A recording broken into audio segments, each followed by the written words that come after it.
Hello and welcome back to the World Orienteering Championships 2021 in the Czech Republic, and we're here in Doksy today for our sprint relay. It wasn't Team Sweden, it was Team Sweden's day yesterday, winning both gold medals in the sprint. Not so great though for Switzerland, the first sprint WOC where they've not got any medals, but they are the European champions in the sprint relay.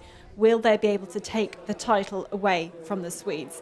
It is Sweden and Switzerland are two favourites for today's race, which we hope is going to be fast and furious. We've got some great technical courses with lots of forkings, lots of gafflings in there, and we hope it's going to be a fantastic one. Also a big fight for the bronze medal as well today.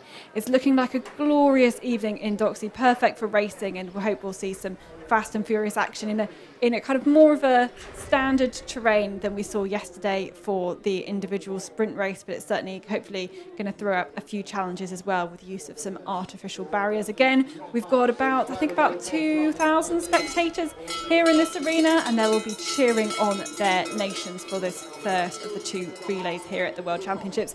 And Jonas, it really is between Sweden and Switzerland today, isn't it? Yeah, if we look back at the last competitions in sprint relay, we have seen it has more or less always been a fight between those two teams. It is the reigning world champion against the reigning European champion, so it will be very interesting to follow that fight. But also behind we have quite many teams actually fighting for at least the bronze medal, so it will be interesting. Yeah, and it's been also interesting. We've been chatting through the team selection today, and some nations choosing to not to run. Many of those who competed yesterday, of course, 2 races yesterday.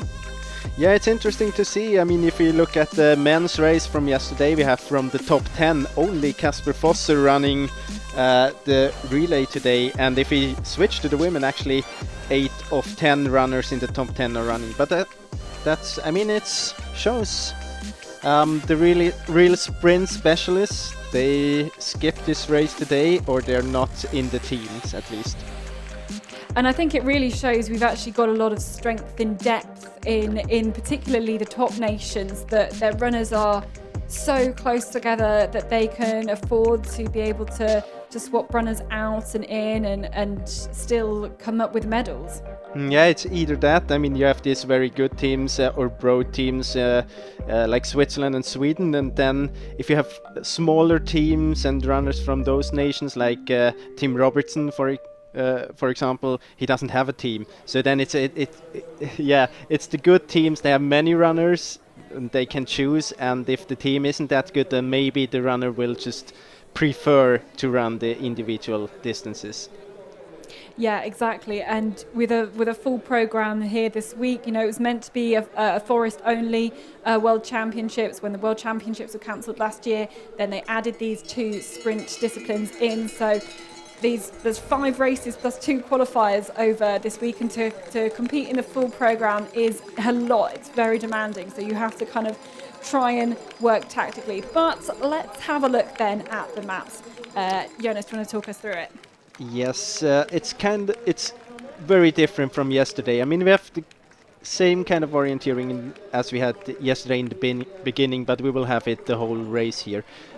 Something that's very obvious when you look at these courses, there are many forkings, there are barely any controls the runners have in common, and we will also see that later in the course analysis that they put the forkings in a way that you will be punished if you pick the wrong route to your control. So if you follow the others to the wrong forking, then you're on a bad route choice.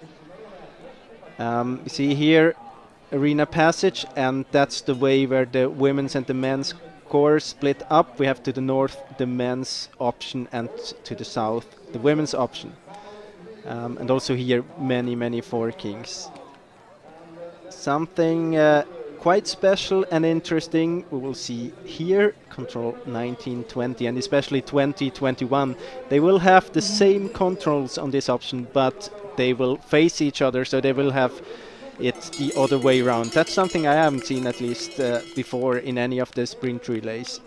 on And international level. especially right at the end as well, where there could be a couple of top teams vying and they're going to be literally facing each other. We've had already a lot of discussions about which way round is better, which order of the controls you want, but we'll come to that, I think, a bit more as we go into a bit more analysis of how this course works, and particularly look at some of those forked legs where they're going to have to split up. It's, as you said, Jonas, it's quite a fairly easy start as they go into this little square, and then not too tricky. There's not really any route choice here as they head across the river, but then it's kind of really this next control here. So you either go a short and then a long control, or a long and a short, and you really want to pick the blue if you're going the right fork, and the orange if you're going the left fork, because otherwise you can lose time. Special here, I mean, if you go for the blue one, you will have a slightly an advantage. You will be like 5-6 seconds ahead, and if you come from the orange one, you are behind. You see the runners in front of you, but then you split up again, and don't just follow the runners you see in front of you. You have to really read the map and be careful there to pick the right option. And I mean, as you mentioned, as you mentioned before, it's not a very difficult race. I mean, if this would be an individual sprint, it wouldn't be any bigger problems. But it is this element of the forkings and splitting up and many runners together that makes it special and interesting. And as we have seen in many sprint relays before, they try to punish bad route choices here. Yeah, here again is an example of, depending on which control you've got, you should go the two different ways around this building. So if you go kind of the wrong way and end up having to go a little bit further, if you're kind of following the wrong runners, as it were, then that's really when you can be punished for not running your own leg. And so I think it's just forcing everyone to really do be right on their map, making their own decisions the whole way around, and that's what we like to see. But inevitably people won't, because they will be influenced by what the others do around them. They'll be looking around them to see what they do, and as we saw there, just a little recap of the last kind of loop section that's a bit longer. So the first loop before they run through the arena passage is same for the men and for the women. Then the women have this shorter one. They go kind of east out of the arena and then south and round a loop round, and the men go north out of the arena as well. So as usual, it is the women going first and last in the leg, and the men on the leg 2 and leg 3. Looking at the start list, their numbers correspond to the results from the last World Championships. So Sweden, the defending champions, Switzerland, defending silver, and Denmark third. In fact, Denmark have won a medal at every single World Champs sprint relay. 2 golds, 2 silvers, and a bronze. Can they add another one to that? They have got Maya Alm on the anchor leg. And we look down at quite a lot of teams represented here as well. Jonas, you mentioned a fight for the bronze medal. Who are we kind of looking at for that? Yeah, I mean, you mentioned that Denmark won a medal in every WOC race so far, so I think when you think about that, also Mayalm is giving the comeback in this team. They have a chance to win this medal. We have also Norway. They have won a bronze medal in the last 2 European Championships. Then, of course, in the picture, Czech Republic. I think they will be very strong today.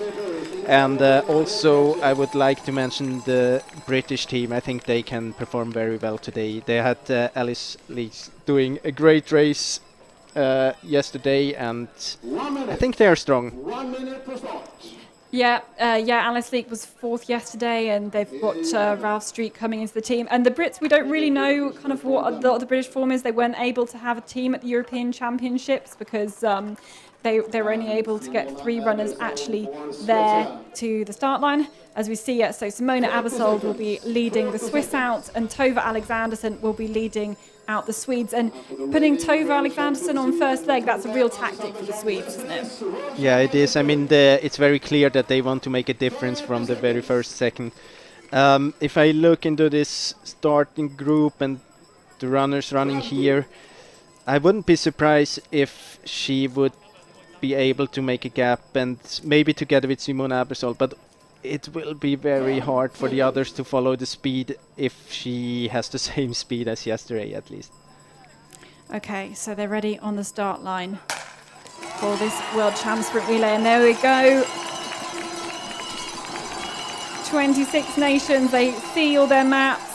and are ready to run out here and straight into the orienteering. Simona Abersold quite near the front, Vera Klemetinen from Finland as well, Tova Alexanderson, and you've really got to make a fast start up this little slope to be kind of in and amongst the leading contenders here as they head out of the arena. So here are our first few controls, and it's forked straight away.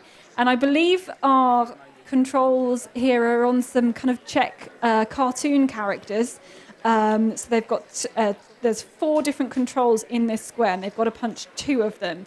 So we can already see just how much they've split up at this point. You can see some maybe following the wrong group and losing some time there. And we'll try and see if we can spot who is doing well early on here. So Tova Alexanderson there, Vera Klemetinen, Alice Leek, Cecilia Friberg-Klusner. So Sweden, Finland, Great Britain, Denmark there. The neutral team with Svetlana Mironova on the first leg. And so this was those 4 controls, as I said. And you've got those kind of olive green out of bounds that's forcing them to go round and make that choice. And once those ones are just kind of settling your nerves, I think, got first 2 controls under the bag, then I think it's quite a fairly easy one then over the bridge to number 3. But as you mentioned, it was quite nervous beginning. You have the forking in the beginning, and you see all the other runners, and you face them when they come out from the control. So it's quite tough to prepare for the coming controls.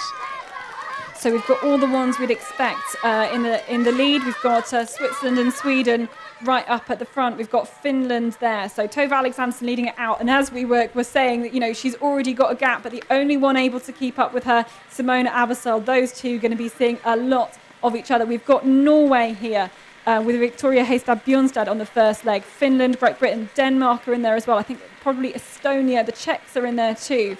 So, and now we've kind of maybe got more of a second group forming, but straight away, just the speed of Alexanderson and Abersold just to get that gap on the rest. It will be interesting to follow if there will be another group just behind the 2 leading teams. I mean, this could be quite decisive already for the teams chasing the bronze medal, or if they even are able to catch up to the first 2 runners. That would be a big advantage, of course, for the teams in a group with Sweden and Switzerland.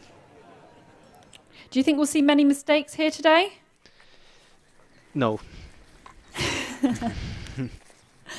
Well, it's a relay. Things get kind of nervous, so you never really know what's going to happen. Yeah. It's not the most technical, but it's not it's not as easy as what we saw in Switzerland last month for the European Championships. No, it's not. But I mean, the big difference is, especially in the beginning, because then it's nervous and you see the other runners and they kind of have, I mean, you have them around, but on leg 2 and 3, when everything, like the gaps get a bit bigger, it will be easier and easier to do your own race, and then I don't think they will have big problems here. So those are the athletes all the way through control number 5. So much what we expect at the moment. Interesting to see Ukrainians are doing well in the top 5, I think. We saw them. And then here we've got this, the first kind of big forking that gives you a lot of route choice. So if you've got the blue forking, you should kind of head more north out of control number 5, as you can see Poland are doing. And because you really don't want to get dragged. Oh, I think Finland are going to run into the, that looks like a mistake there, maybe from Klemetinen and from the Ukrainian team as well, just maybe running maybe towards this artificial barrier. If the GPS is accurate, it looks like it's been pretty accurate so far, but it's a good choice from the pole. Hanna Wisniewska is the first leg for the pole. It's not a good choice by Norway there. No. You should go all the way to the north as Switzerland and Sweden. So also, let's see, Great Czech Britain. team, I think, nearly going down the wrong way as well, just realising there's an artificial barrier in place as well. Great Britain, Finland, Czech team, neutral team. not many teams having the right route there, and now it looks good for Poland up there. Yeah, it looks very, very good for Poland. Taking that route. That's the one kind of the course setters are expecting if you've got the blue forking here. But of course, I mean, Poland has the longer option here. And let's see. Okay, Sweden had actually option E. So she should not have gone down there. Oh yes, she should. Control F. But Switzerland shouldn't. Switzerland shouldn't, yeah. Yeah, and it's good to know that when we get to the fourth leg, they're on different gaffles for that section. They're on different forkings. So it was a small mistake there by Simona Abersold for Switzerland. Route choice mistake. Let's see if it's costing her many seconds. So Alexanderson then, and she'll be glad to see that she's got rid of Abersold. A little bit of a kind of hesitation there, just checking which way around this building you're going to go. Abersold then in second place. So we see that it was very careful. Yeah, it was 11 seconds she lost on that. And then we've got Norway. And this must be Poland as well. Poland, yeah. Agnieszka. Finland, Britain, Czech Republic.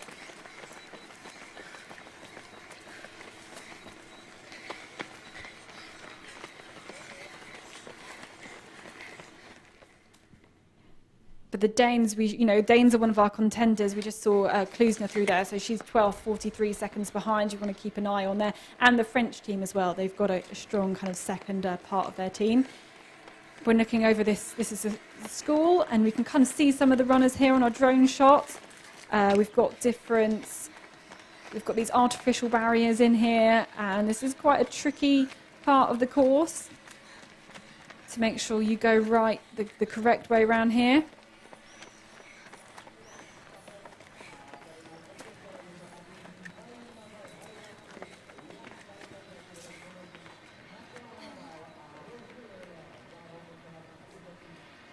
Oh. Let's see.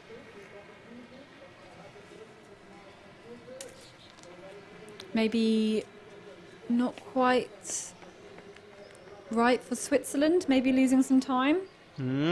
As you can see, she's about to punch control number 9, but the British team are there with Alice Leak. Yeah, she should have headed to the north directly out of control 8.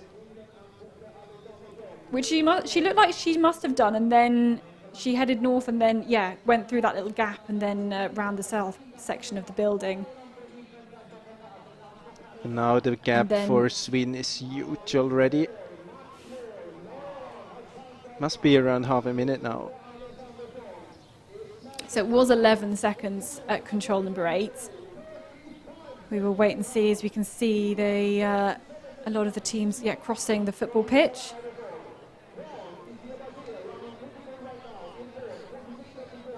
And there's more barriers here. So they punch control number 10 just on the corner of the track. And then got to run all the way around, as you can see here, to get to the 11th control. Only a few more controls now. We'll see them through the arena passage very, very shortly. And this is another section where you've either got a short control and then a long leg, or a long and then a short. And really, it is very remarkable how much forking there is on this course, and just how there's so few common controls, and there's so few even just common legs that they've got consecutive controls. So, but here is our leader, Tove Alexanderson from Sweden. She's taken some good routes, and her speed is just unparalleled here.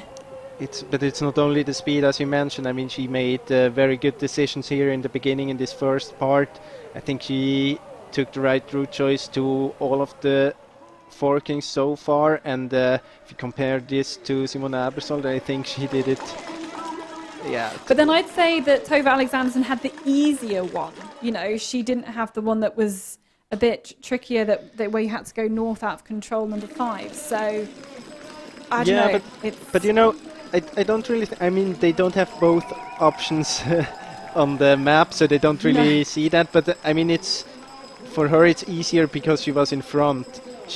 There was no risk for her to follow Simona Abersold to her option because she didn't see which option she will have or where she's turning. And I mean, that's something kind of tactical as well. Do you want to be the first one or do you prefer to be the second one? And of course, if you are in the lead, you can make your own decisions.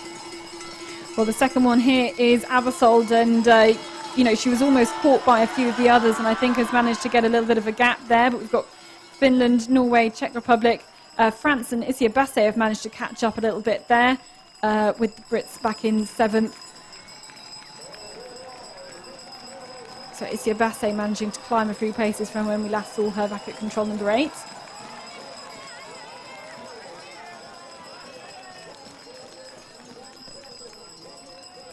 And then we can already see just how Tove Alexanderson through to the next, just how much of a lead she has. She's already nearly at control number 15.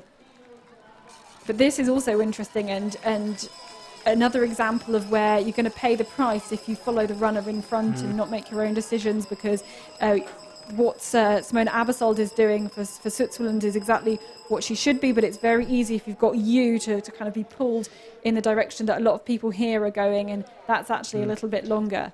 It's very obvious that the course setter put 14T up there just to the corner of the building to try to get the runners having the U option go around in this direction. So I think this is quite a nice move by the course setters.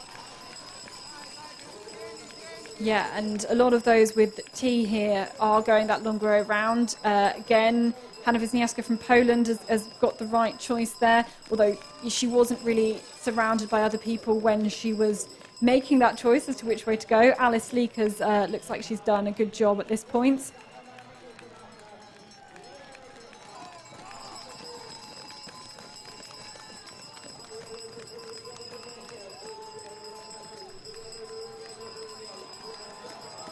And then we should make a note that Switzerland and Sweden have got the different forkings on this next section, where it's you have these two controls in the different orders. So they have got different. So it means on the last leg they will have the different forking on this last forked section here. But the gap between Alexanderson and Abersold has shrunk a tiny bit, but it's growing back to the rest of the field here. But it's hard to say if it's kind of an option, if it's a forking that makes a difference, or is it really the speed making this gap a little bit smaller. We don't really know that. We will see. And great run from the Estonians at the moment. Annika Riemer on the first leg in 6th place. Pretty good. So running cam follows this group here. So now this will be an interesting part. If we look at the GPS now, very soon they will see each other. They will be able to look into each other's eyes there. That's not a situation that happens very often in sprint relays like this.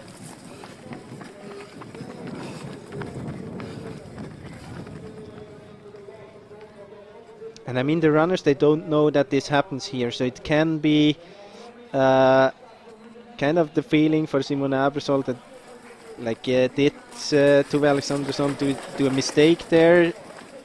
Or why do I see her suddenly at this control, and why is she leaving the control in this direction? Quite an interesting situation. But this whole group got the same forkings though. As they go through this small section between the houses. And my feeling is that the option that Simona Abersold had was a bit faster, which can be quite an advantage for Sweden on the last leg. Okay, so we're coming towards the end of the first leg. Emil Svensk here is waiting to take over from Tove Alexandersson. The European sprint champion did not have a good day yesterday with a big mistake. I think it was about control 13, 14, something like that, and ended up 30 seconds. So he's got, might feel like he's got a point to prove here. but we know he is very quick and very capable when he gets it right. So Tova Alexanderson has done her job. We will wait and see what the gap is, what the time is, and she's almost going to completely miss the handover. She picks up the map and is just doesn't know where her second leg runner is, but she has done exactly what she needed to do on the first leg for Sweden. This might have been her biggest mistake of the race here. It was just a great first leg by Tove Alexandersson. So Switzerland are there, and they are 19 seconds behind. So I think you're right there, Jonas, in maybe saying that it was a shorter kind of last forking for Switzerland, but that will benefit Sweden though on the final leg. So 19 seconds is the gap, and the looks like the Czechs have had a great Jana Knapova on the first leg for the Czech team. They've had a great first leg, and this group of 4 here all together. And it's going to be the Czech team. You can hear the cheers from the crowd are celebrating, coming back in 3rd place. And then we have France, and then we have Estonia, Norway in 6th. Handing over to Aden Heimdal, I believe, on the second leg for Norway. So this group all together, and we've got Finland, Denmark and Great Britain in the next group, as well as the neutral team. But if we summarize the first leg a bit, I mean, it is interesting. There are many route choices, and actually there are differences in you get really punished if you pick the wrong option there, and I think this can be interesting also on the following 3 legs. Although, you know, as they're going to spread out slightly more, we know that the last leg runners are more about doing their own orienteering. They're going to be expected to maybe be running by themselves. Doesn't matter which way you go, Emil, they're about the same distance here, according to the course setters. But Emil Svensson can very, very fast down those stairs. Anyone who's been competing at the European Champs will had to be practicing their stairs, and feel looking very, very confident. So let's have a look again at the beginning part of this second leg.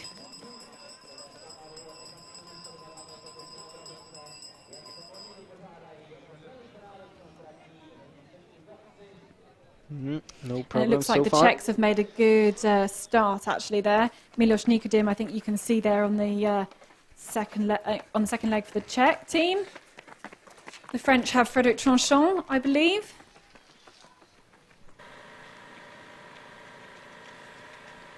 And Aden Heimdal on the second leg for the Norwegians. The Estonians are also in there. They have Ats Sanajalg on the second leg for the Estonians. So great run by Annika Riemer, who wasn't running yesterday's sprint race. So some fresh legs maybe there.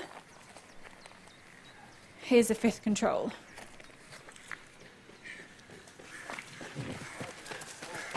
Oh, and Joey Haddon has caught up 19 seconds on Emil Svensson in 5 controls.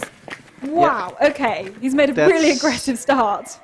Yeah, that's a very good start, but I mean, there were forkings, we don't really know. Maybe it was not the whole 19 seconds, but of course it was a really, really good start. Interesting now, how will they run to the 6th control? Which forking will they have? They have different forkings, so now let's see. Yes, and they've gone the same way, and it's going to benefit the Swiss team this time, I think. Yeah. So let's see. Although some hesitation. It looks like Joey Haddon maybe just missed the control itself there. Maybe, or it's just a GPS slack. It seems like a GPS problem, maybe. No? Oh, he must I think because he lost time compared to... I think he just was slow in the circle. But actually, looking back at all of these teams, they've all caught time on the leaders. So... You know, they were about, the British team, I think, were 1 minute 12 back. So everyone seems to have caught on Emil Svensson. So maybe Emil Svensson not having the best start. And now they both picked the route. That's not very good. So this is a chance for the teams behind again to get a bit closer here. But everybody here, yes, going the same way. Nobody with the F option going north out of the control.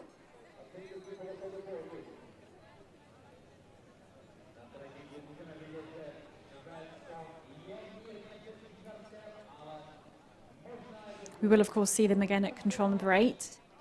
The Czech team here, Miloš Nikodym is on the second leg.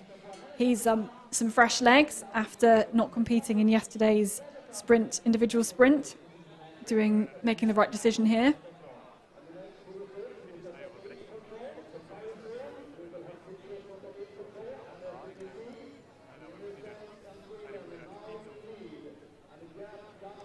Meanwhile, the Danes and the Brits and the Finns will surely lose a bit of time here by going this longer route. This big S curve. Especially if you have the E option, you shouldn't go this way there.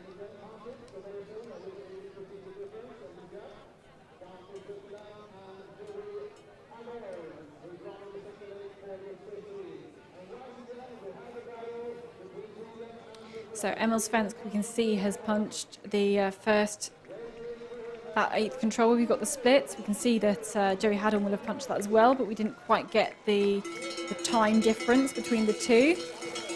And now those split up very nicely to go around the school, as we would expect. Good job also by Miloš Nikodym there. See, yeah, here he is.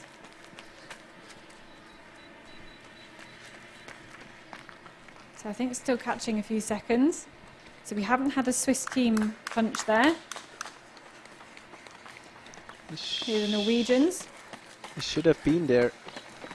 Actually, I think he's not in the graph. Yeah.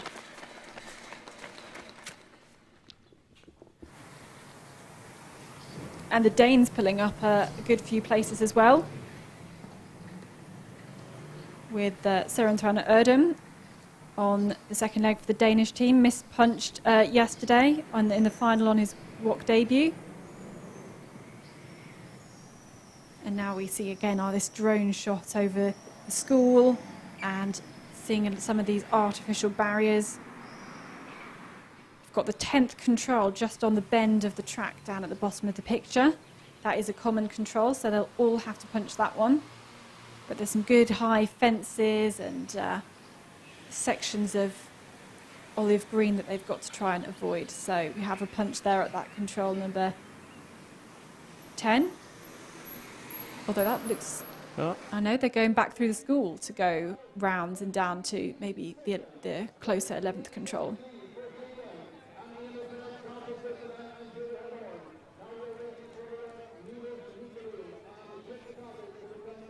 So most seem to be taking kind of the right choices to here. If you've got H, you should be going north round the building.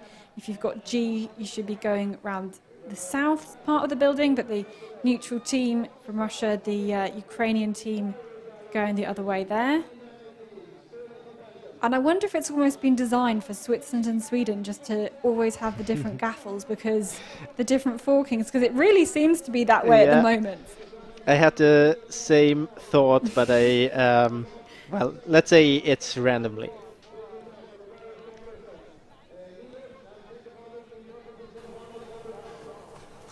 Okay, and I mean, so Emil Svensk. It's good for us that they have different options all the time. It's much more exciting like this. Yeah, I agree. It keeps the tension up as well with thinking about will they make the right choices all the way through the legs.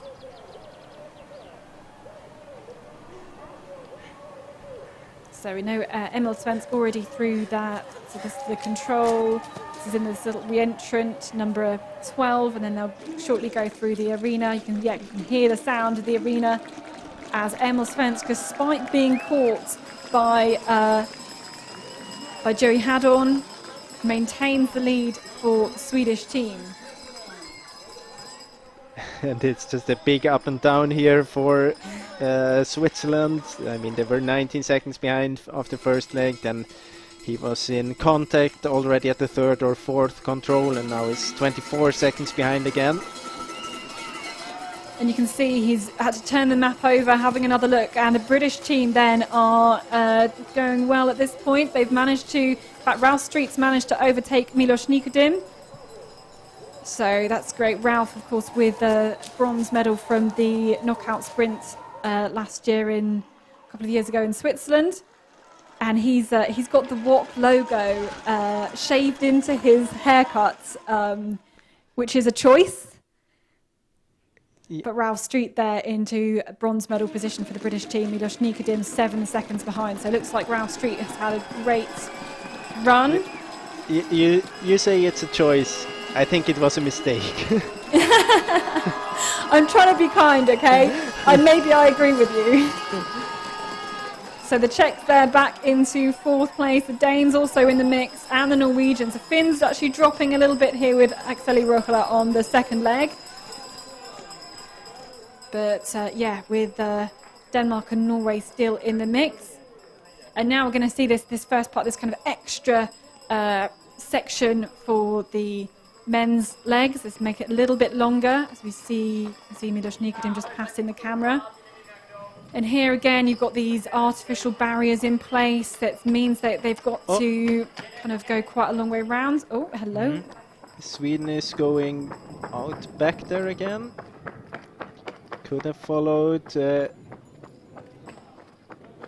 but if you've got N, that's quite a good choice, though. I think that's true. That's I think was what they were suggesting. Is you've got to go back out if you've got N, but you continue if you've got O. And those artificial barriers have been really, really, really well placed in order to make that make it tricky, I think. Oh. And there's lots of controls here. You've got one split, then you've got a common control, and then you've got another gaffled forked control as well, and then back together again. So a lot of chaos there around these two controls. Short, sharp ones, meaning you've got to be right on your navigation, and maybe means that when you get to this longer leg, 17 to 18, it's maybe a bit trickier to know what choice to make.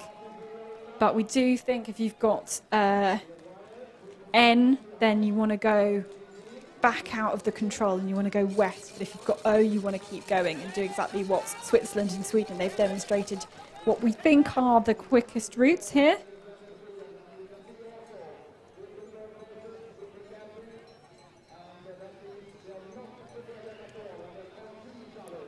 So lots of different sprint orienteering techniques being tested, some shorter controls, some of these longer controls where you've got to go quite a long way off the red line.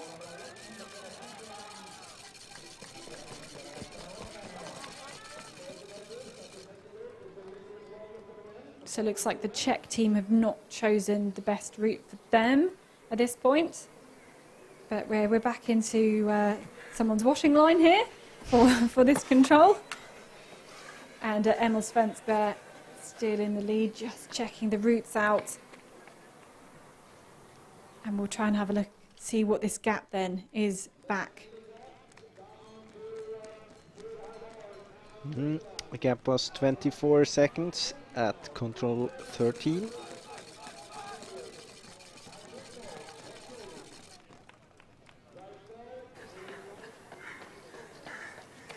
Here's Jerry Haddon.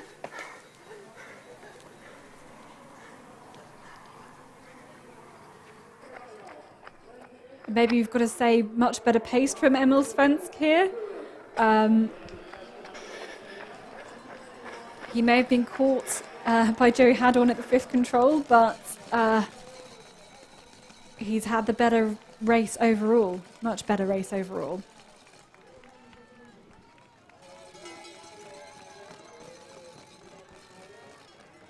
It seems that they have different options here as well. Yes, indeed. Now, if it was right before, it should be a bit slower for Switzerland and a bit faster for Sweden in this option. Oh, we've not got the time through from Emil Svensk at that control, but we have got the gap between 2nd and 3rd. So, and then a bit more of a gap here. There's the Denmark and Czech Republic there. Still neck and neck. And obviously they're 20 seconds behind the current third place team. Norwegians having dropped back a bit, but they have got Kasper Fosse on the next leg, and they've got Andrine Benjaminsen on the third leg. The Finns, after a great start from Vera Klemetinen, just dropping back a little bit as well. Their last leg runner will be Maja Sienoa.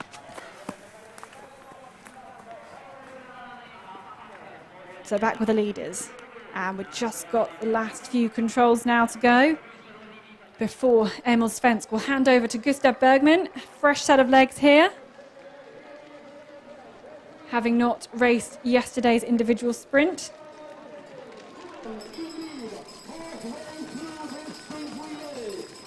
So, after leading the first leg, Sweden are still leading the second leg. Here's Joey Haddon in second place in silver medal position.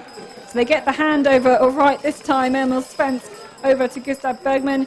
We'll have some idea of what the gap is. It was 19 seconds after the first exchange. And Martin Hubman there waiting for Joey Haddon.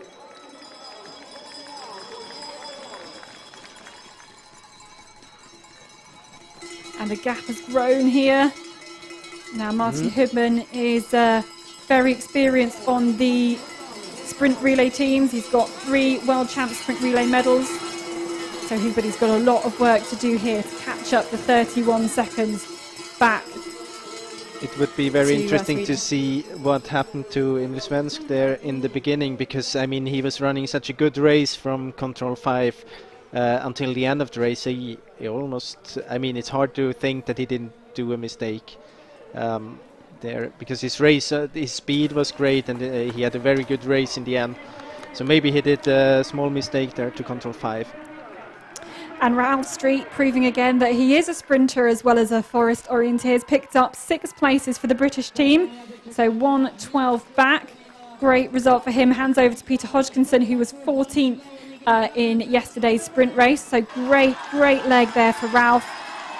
Probably feeling really inspired by Alice Leek's 4th place yesterday. We've got the Danish team. It looks like they're just going to come in ahead of the Czech Republic, and a great result from Søren Trane Erdem to pick up another load of places then, picked up from 8th to 4th, so that's a fantastic leg for Denmark. Really good. He hands over to Jakob Edson, and they of course have Maja Alm on their last leg. Finland here take the change in 6th place, handing over to Alexi Niemi. And we've got Norway as well. And I'm surprised how much Norway have dropped back on that leg. That really is significant to be now 2 minutes behind and kind of about 50 seconds behind a medal position at this point. Ukraine still doing well after a fantastic first leg. And as we probably would have expected, Estonia, having been up in 5th place at the end of the first leg, have dropped back quite a lot there on the second leg.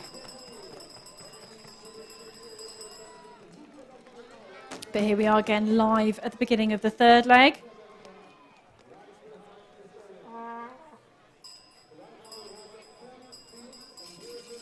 And did Switzerland and Sweden have every single gaffle different, every single forking different? I think they did. So yes, we'll expect that on both the next 2 legs.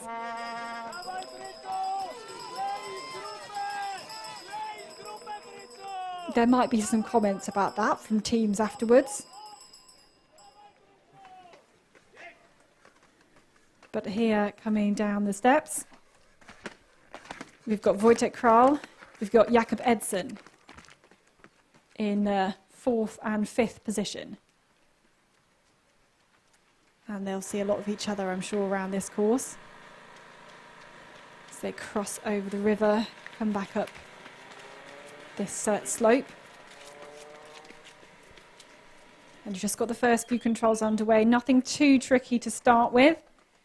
Oh, someone's going back up there. That will be the end of the second leg. And Kasper Fosse running down. But he has got quite a way to catch up. So Sweden, and the gap at split 1, which is control number 5. 42 seconds. So the gap, I think, has grown here with a great start from Gustav Bergman. And now you've got to see whether Switzerland are going to make the right choice. They don't, but actually neither does Sweden. No, we have seen only a few runners doing it. I remember Poland doing it on the first leg. Let's see if Martin Hoopman is taking the option to the north later on the leg. So Peter Hodgkinson there, third place. And I think it's a strong start from Gustav Bergman. So Wojtek Kral and Jakob Edson then for the Czech Republic and Denmark. And we will again see whether those two in particular split up. Again, not the right choice there for the British team. At least not the... Well, we don't know actually how... Well, yeah, we think we've seen them lose time by going the wrong ways. Certainly the course setters are expecting those with F to go north out of the control, but the Czech Republic and Denmark actually have different routes here. Different forkings.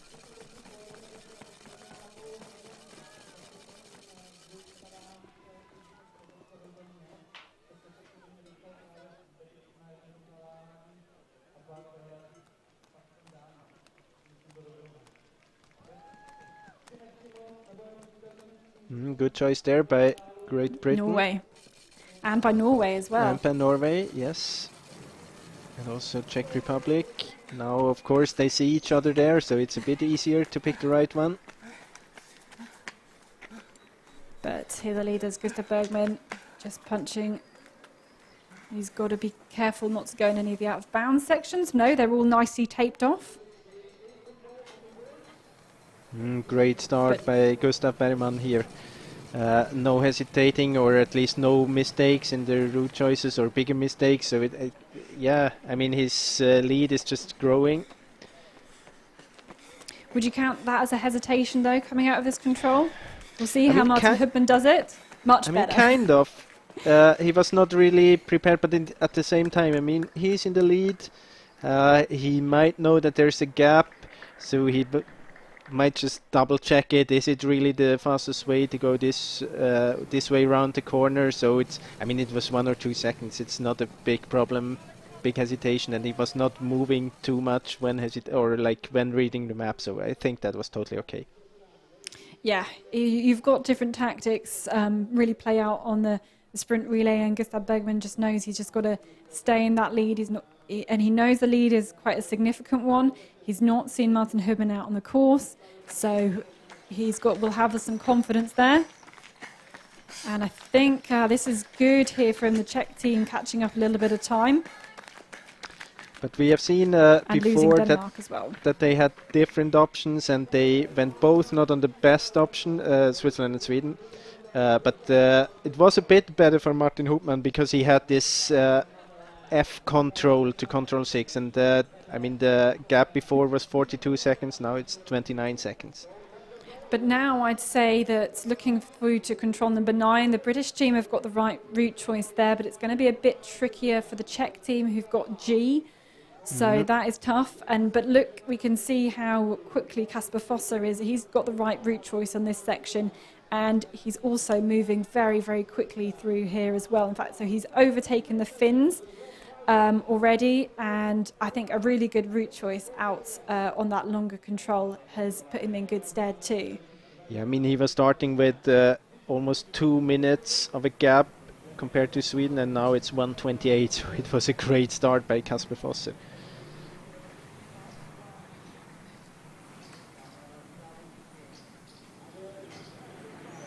Just using this drone shot, this is the 10th control.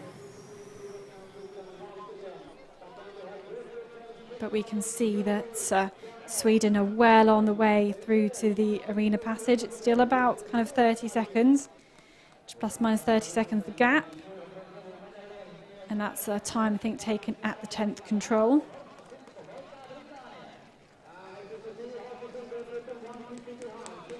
Maybe I think a bit more of a gap now back to Wojtek Kral, losing a few seconds there for the Czech team. But look, Kasper Fosser is really catching here. Just getting a few seconds every single time, and the Norwegian is dangerous here.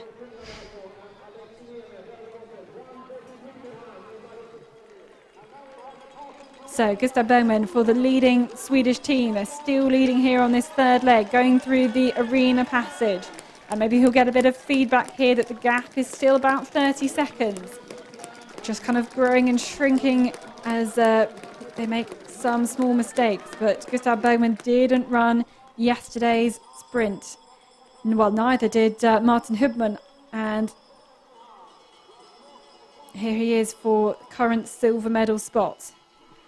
They are the European champions, Switzerland, on home soil last month. But yeah, the gap's still kind of about the same, still 34 seconds. So the two of them going about the same speed, but in order for Switzerland to catch, well, they need to be running much quicker, or there needs to be a mistake from Gustav Bergman, but he looks like he's kind of playing it safe. This Swiss crowd, as usual, the Swiss fans really, really strong in their support for their team. And here we have a storming run from Kasper Fosse. He's overtaken Wojtek Kral. He is now up with Peter Hodgkinson. And this is a fantastic third leg from Kasper Fosse, the silver medalist from yesterday. But the Brits are in third place as they reach the arena passage. Only 3 seconds later, Kasper Fosse and Wojtek Kral there back in fifth. And I'm sure that all the Norwegian team members would hope for a longer course here, because Fosse really is on fire on this third leg.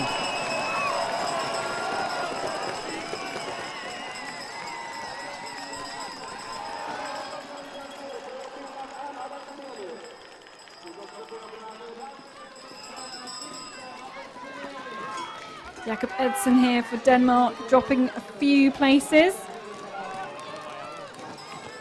And Alexei Niemi as well in here for Finland. But it feels like those two teams have dropped back from that kind of main chasing group now. So let's have a look here towards these few controls, very, very close together. And Wojtek Kral just has to kind of nip in just behind the building, I think.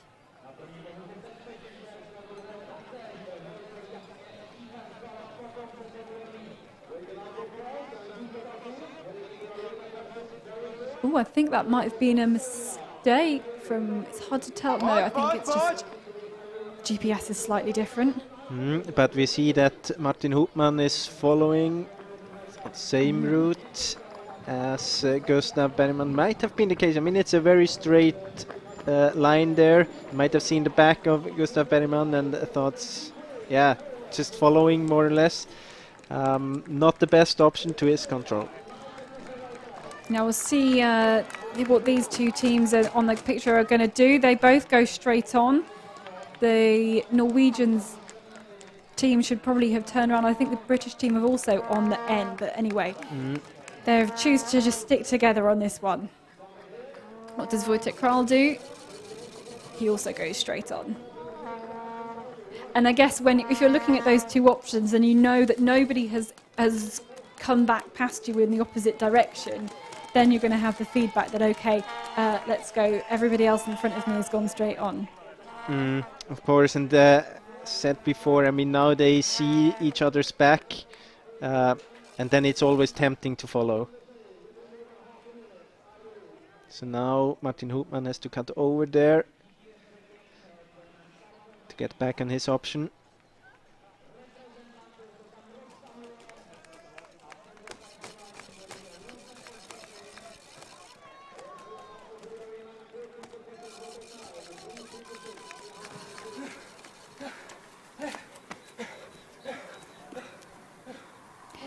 Did Gustav Bergman punch the 18th control? Yeah, I guess so. I mean, there was on the GPS you could see a small little line. Yeah, okay. yeah. He probably was too fast for the GPS. You can see it there a bit up the street. Yeah. Ah, yes, you're right. You can see it. The line just looked very, very straight at first look, so I was a bit worried he'd just not punched that control, but it looks like everything's fine for the Swedish team.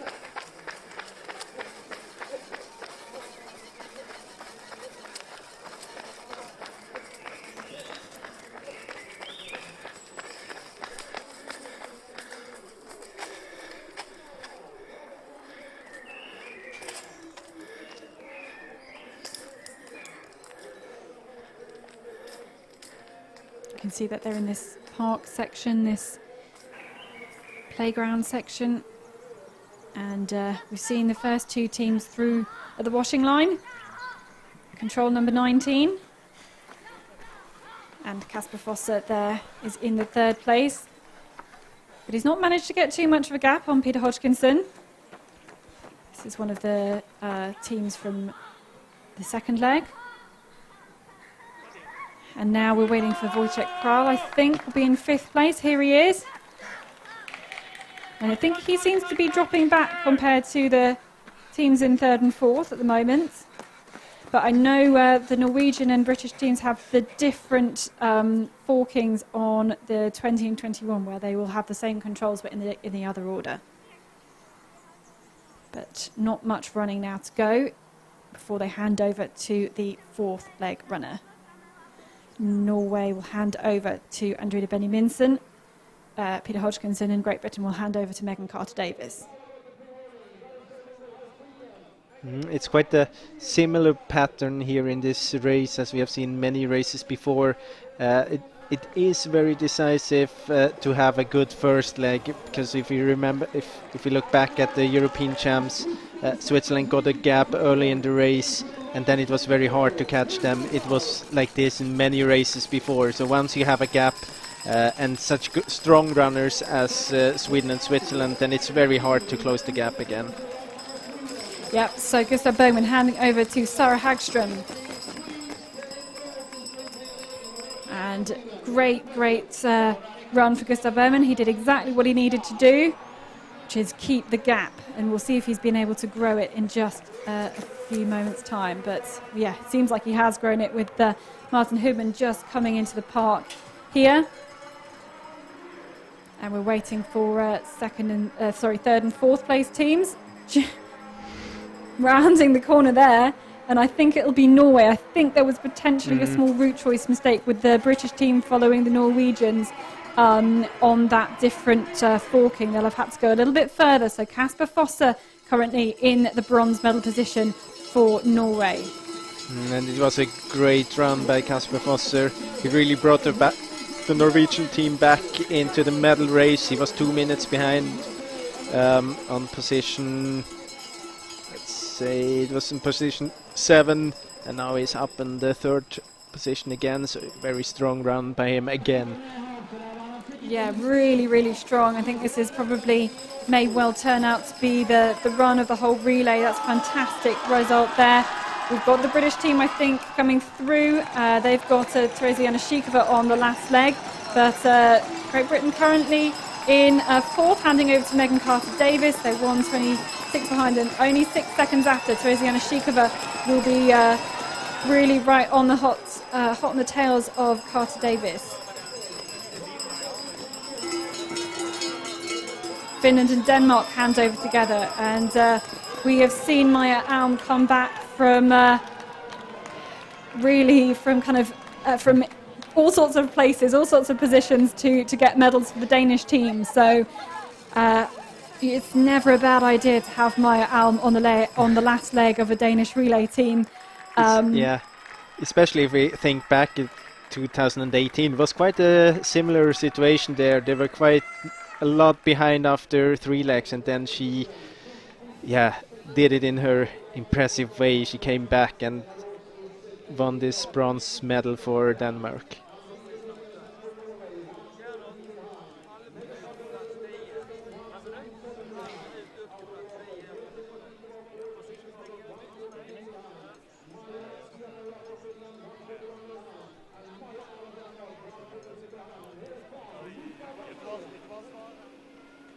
So Eleanor Ross here, 6th place yesterday.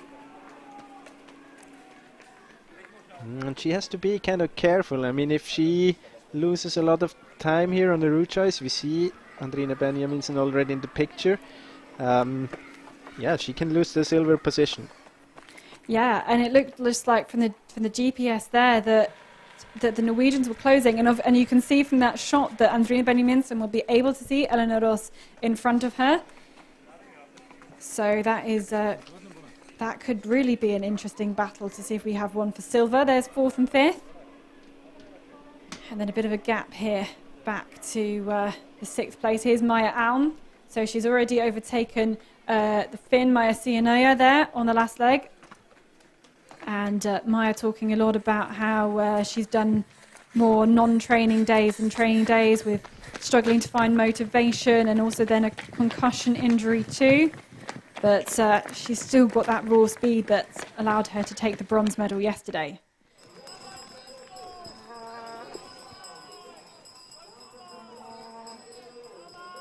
And interesting to see the British and the Czech teams have actually split up into this control, both making their own decisions here. It's probably about equal at this point. Those routes into the third. But it shows that they really take their own decisions and they don't just follow. So this is a good sign for both teams, I guess. Yeah, and it looks like it's probably paid off for Carter Davis there. We'll see her coming through very shortly into the 5th control. Here's 2nd place. And it looks like actually Elena Ross has caught up a few seconds there. She was 55 seconds behind at the changeover. They have different route forkings there, control 4. But if you look at Sarah Hagström, she's taken the right decision though to go to the F control there. So Carter Davis through. In fact, she's caught up quite a lot of time on the leading runner, Sarah Hagström. Yana Shikova just dropping back there. So good. Maybe it was a better route choice than I gave her credit for. Carter Davis. She is actually not that far behind Andrine Benjaminsen either.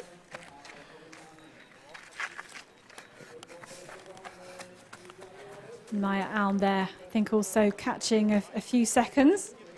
So maybe Sarah Hagström kind of playing it safe, leading there, but she's got the right route choice, I think, here. Although a lot of these chasing athletes have the E forking here. And now it will be very interesting to see if they go to the north here, as Switzerland is doing, or if they continue to the west. We think, or the course planner, they think it's good to go to the north here. So we have Norway going to the north as well. To the north. Ooh. Britain going the other way. We'll see what the Czech Republic do. They also go west. Interesting. Okay, and we'll see our leaders then here through. Sarah Hagström through control number 8. We'll get another time check. She was 47 seconds ahead, and you know that looks like too much to be for any able to contend with. But you never know; mistakes can be made. Probably not ones that are that big, but you never know. Good choice by Denmark as well. Ayalm going around there. Not the right choice though by Finland, who've gone that straighter route, although they have now gone next to the river, which is good. So it looks like Denmark might, from that good route choice, catch up into 4th position here. And Benjaminsen getting closer and closer to Switzerland.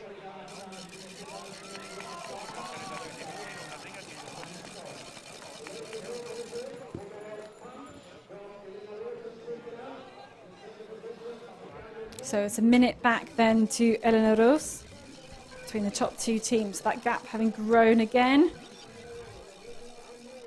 And obviously all the different forkings are kind of playing a factor in them losing and gaining time. It's only right at the end of the whole, all 4 legs, that they'll all have gone to the same controls. The gap between Roos and Benjaminsen was 15 seconds before. Now it's only 10 seconds.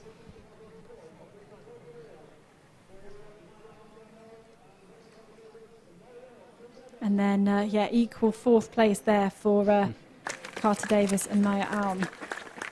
Maya Alm catching up a lot here. Although, kind of mistake from Carter Davis on that route choice. And now they've got to make the right decisions here. They should be going to the south, as Denmark's doing. Oh, Megan Carter Davis, I think, has gone to the north, and then she's changing her mind. Okay. But it's a mistake for sure. You can compare her to Maya Alm.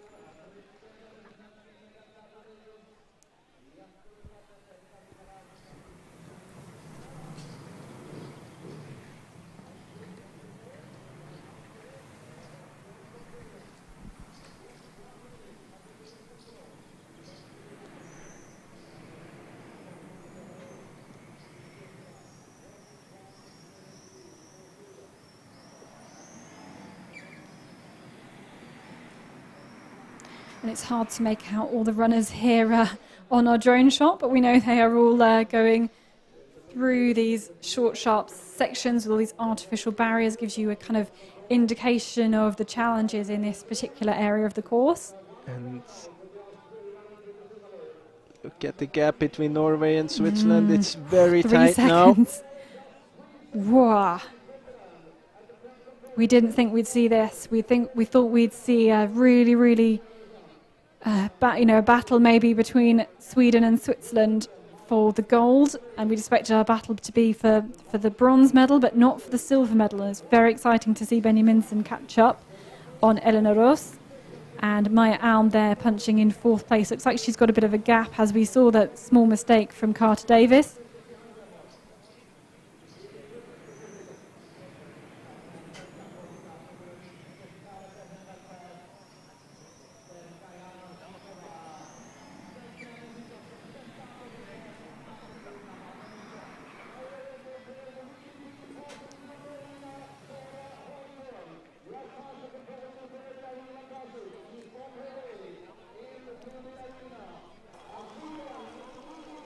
So we've got our leaders then here. It's still Sweden looking to defend their title after the great effort from all of the teams. Sarah Hagström still in a good position. She's gained a little bit of time on Switzerland and looking in control here as she goes through the arena passage. I mean, she has a big gap, but still she's doing a great race. If you compare Elena Roos to Sarah Hagström, she lost quite a bit of time. Also Benjaminsen lost time, so she's still doing a great job there in the lead. So you can see Elena Roos has just managed to hold off Benjaminsen, but it is close between these two. As you can see, this is silver and bronze medal positions here coming through this arena passage. And now Elena Roos has kind of almost been caught. They'll be thinking about how they want to pace this last section of the race. Especially, I mean, we know that Elena Roos might have a bit longer option there on the last forking. I don't actually know what Norway has. But the gap's still those 3 seconds. And here is 4th place, Maya Alm catching here. But again, the gap, too much probably for even Maya Alm to make up. But she's caught a lot. She's caught a lot of places, importantly, for the Danish team. And she looks like she's caught time compared to Hagström. And here is 5th and 6th then with Carter Davis and I think Janashikova. Well, Carter Davis and Janashikova pretty much started the leg together, but I think mistakes for both of them. They'll just turn their maps over and get a view of this last little loop here.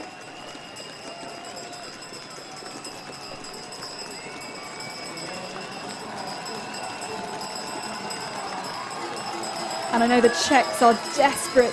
They have been desperate to get a medal. They've been 4th in so many sprint relays, but back in 6th here. Doesn't look like it's going to be their day today on this home World Championships for them. Well, different route choices, Switzerland and Norway, but also different forkings. So they both chose the right option for their forkings. And they're neck and neck here.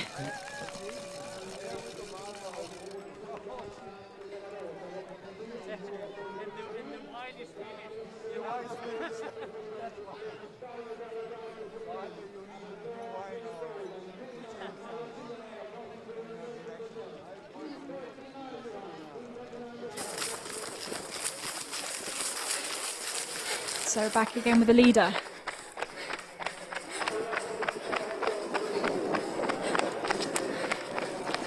they're heading towards this last section with the two different, there's two controls you have in the different order. So Hagström nips through the fence. You see behind there that Benjaminsen has passed Switzerland now. And they've both got R. They've both got the same. Here they should be going to the southern one first and then the northern one. So they are running neck and neck. It's going to be a sprint out for silver and for bronze. But in the lead, Sara Hagström is in control here. Here's fourth at control. Well, it's 19 on the men's course. I'm not quite sure what it is in the women's course.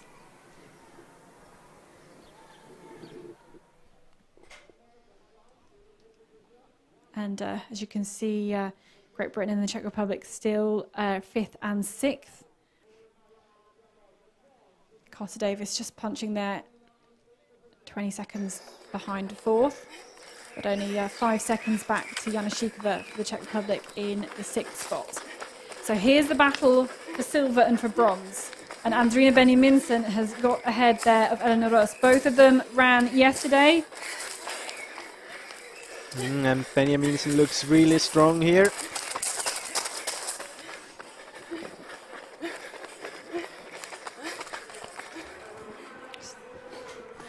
But here's the leading team.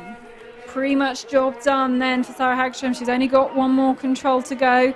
She's already been to it before and will be cheered in to defend the title, to take the 3rd out of 3 golds for the Swedish team. She's just coming through behind the tree now and can already celebrate here. There's enough of a gap. She can be joined by her teammates, Tove Alexandersson, Emil Svensson, Gustav Bergman and Sara Hagström. There's even time for a hug, and they can celebrate coming into the finish to defend their title.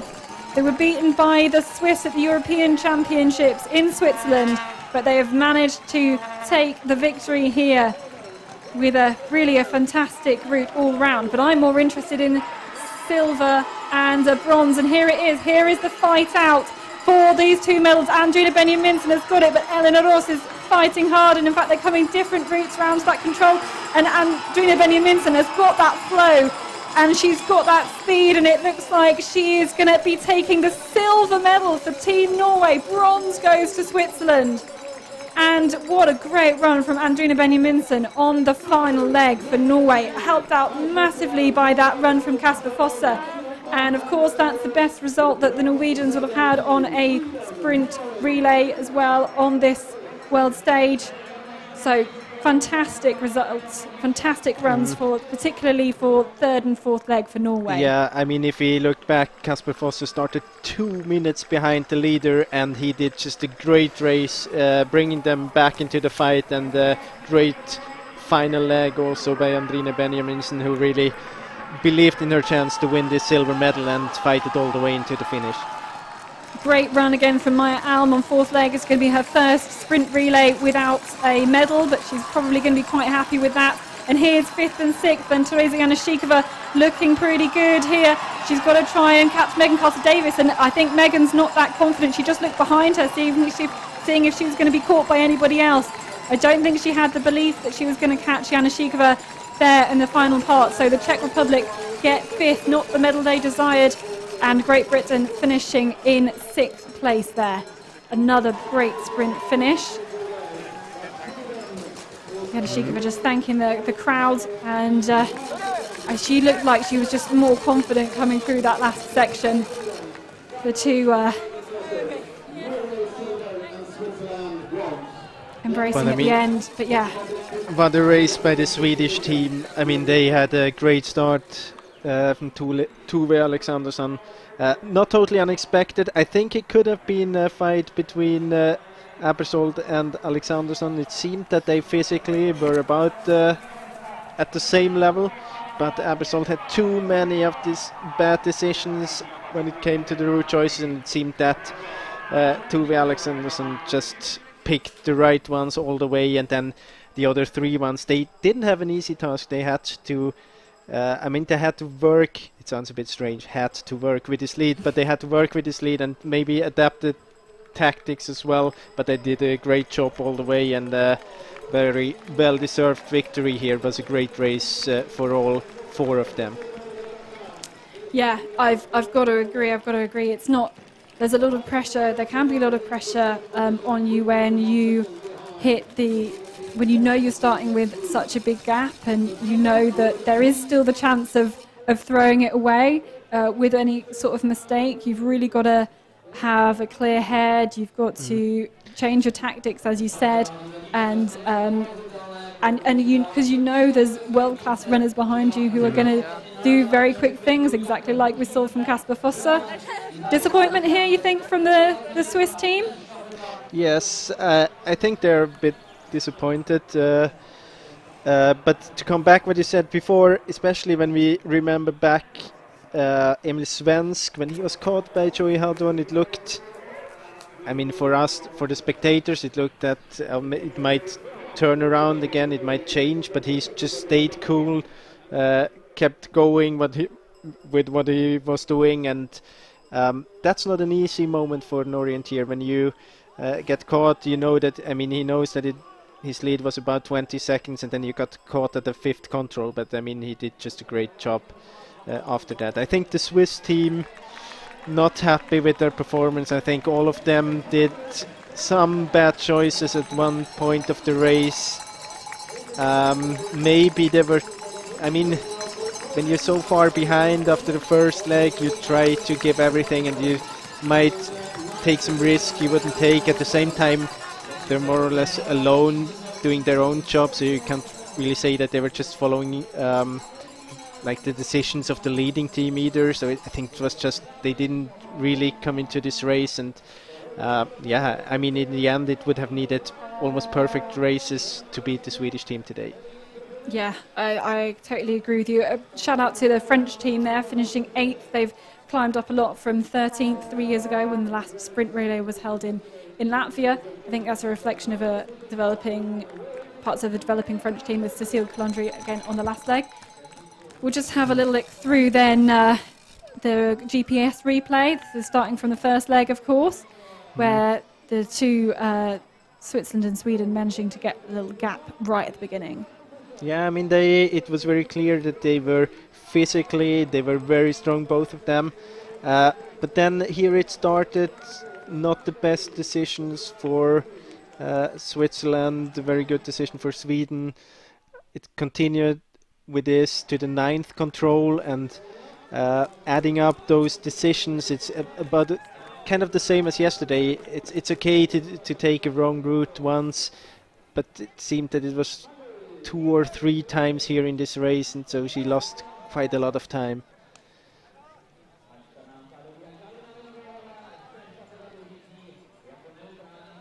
Yeah, and at that point you can look how kind of far Denmark are back behind that kind of chasing group as well.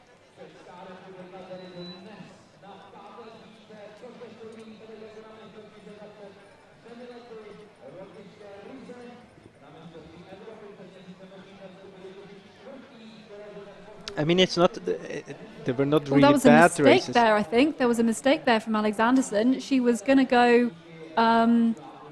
Yeah, she had to completely turn. She went to the right hand of a building, north of a building, and then had to turn around again, which we didn't see initially. Sorry. Still, she has a big lead. Yeah. As we know, Tova Alexanderson can make mistakes and still win stuff. So yeah. And then we can have a look back at the last leg. Hagström with such a big lead. It was 55 seconds there. Maybe have an extra eye on the fight between Norway and Switzerland here. The gap was quite convenient in the beginning of the race for Switzerland. I think just some good speed down the hill from 2 to 3, I think. It's part of it.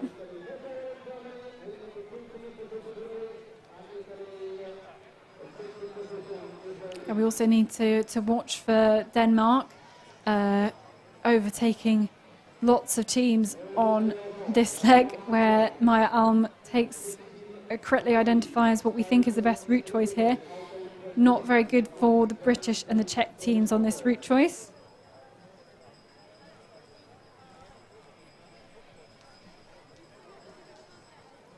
although it's very easy for us to say in the moment, Of of course. course, much trickier. So we have Here the we see advantage.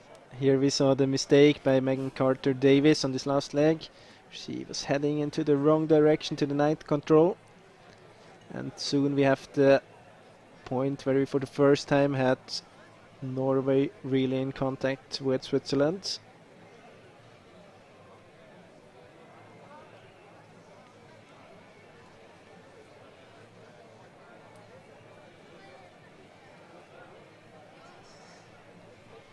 And at this point you can see the Czech Republic catching up Great Britain just through that arena passage as well.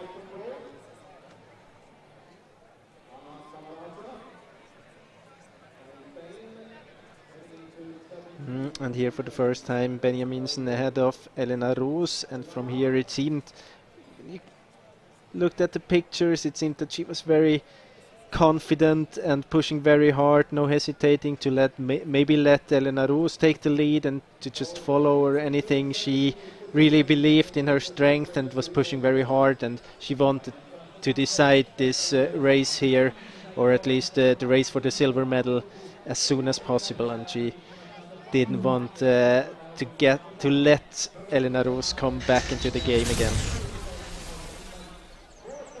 Congratulations, guys! What a performance! 1 minute gap at the finish. Tove, you ran the first leg. Was it a part of tactic to get as big gap as possible for your teammates? I think it was good to have Sara on the last leg. She's really strong in the finish, but now she had plenty of time, so it was not a problem. But yeah, I think it's good. We are really strong and good at orienteering by ourselves, so it's. I think everyone wants to run along, so it was a good tactic. Emil, on your second leg, at the beginning, Joey Hadorn for Switzerland closed a gap to you a bit at the beginning. Did you start your leg safe and then speed up, or did you make any mistakes? That's true. I started quite safe and push hard in the end. So yeah, that was tactic. Gustav, your leg, it was professor-like performance for me. Is that true? Yeah, almost. I started quite fast and then I got a bit tired in the middle. But I think I didn't race yesterday, so I had fresh legs and could push hard in the end as well. So it was good all the way. Did you see any other competitors, or you were all by yourself all the way? Yeah, all by myself. Didn't see anyone. So. And Sarah, your first World Championship medal, and now it's gold. How does it feel? Yeah, it's fantastic. I'm so honored to be running in this team. It's really nice. For people in the arena, they must thought it was an easy job for you, but I don't think so. You had you must have done a lot of work on your leg. Yeah, I was really nervous before because I know it's really tough to go out in the lead. You can make a small mistake and then get really stressed. But I'm really happy that I managed to keep my orienteering.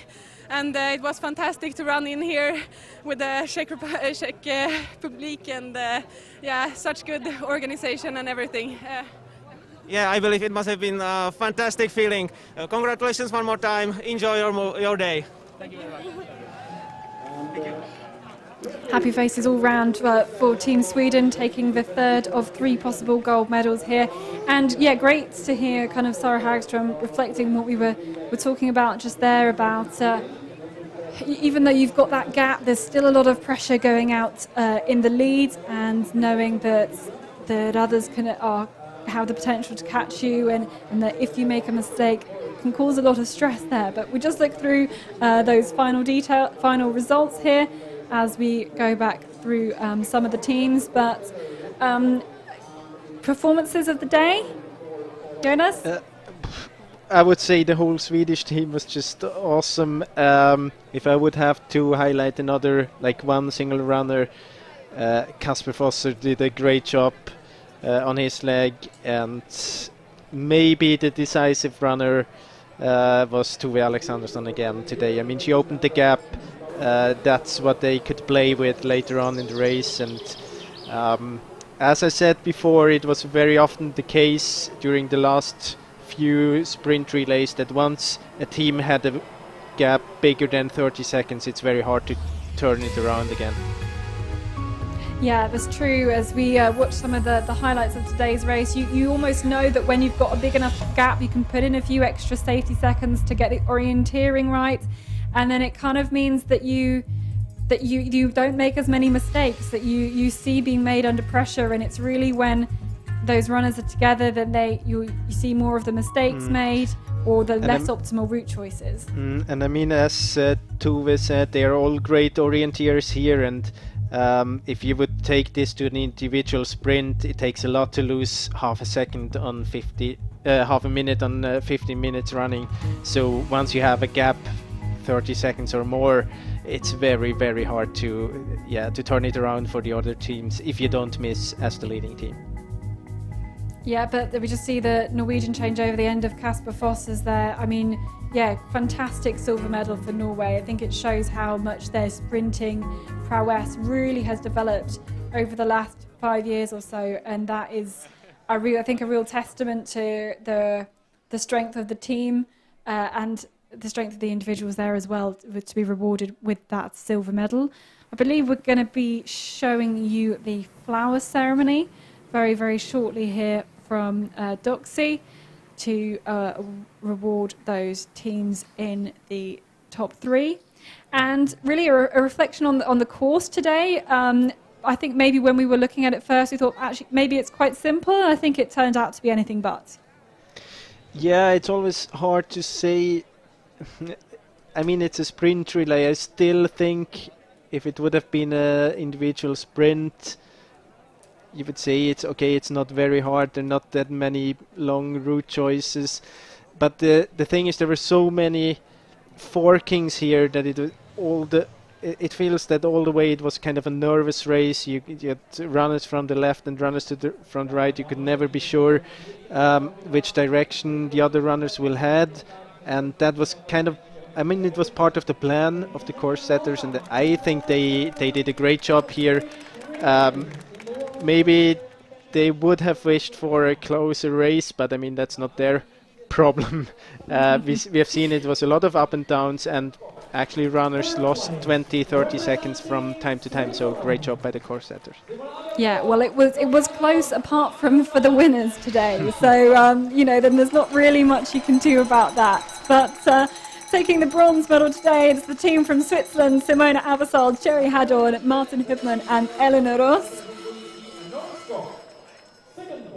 They were second all the way around just into that last leg when Andrine Benjaminsen made that difference, because earning the silver medal today, they're going to be absolutely delighted. It is the team from Norway: Victoria Heistad Bjørnstad, Audun Heimdal, Kasper Fossa and Andrine Benjaminsen. A fantastic quartet, but what more superlatives can you add to this team from Sweden? They had such a big gap over the rest of the field. It is the team Tove Alexandersen, Emil Svensk, Gustav Bergman and Sara Hagström defending their sprint relay title. Once again, the fastest team in the world over this discipline, and they got the tactics absolutely spot on today. Each of the team knew exactly what they had to do. Tove did exactly as everyone would expected, get the gap, and everybody else just managed to maintain that lead, not take too many risks, but keep that speed very, very high and not get too nervous. Being completely alone, although the runners there from Sweden saying that, they didn't see anybody, and of course you wouldn't with such a big gap, but maybe that can, I think the Swedish team are used to running individually without seeing too many people on a sprint relay, so they are used to being in a commanding position. But great to see that first World Champs medal for Sara Hagström, though, as well, anchoring that team.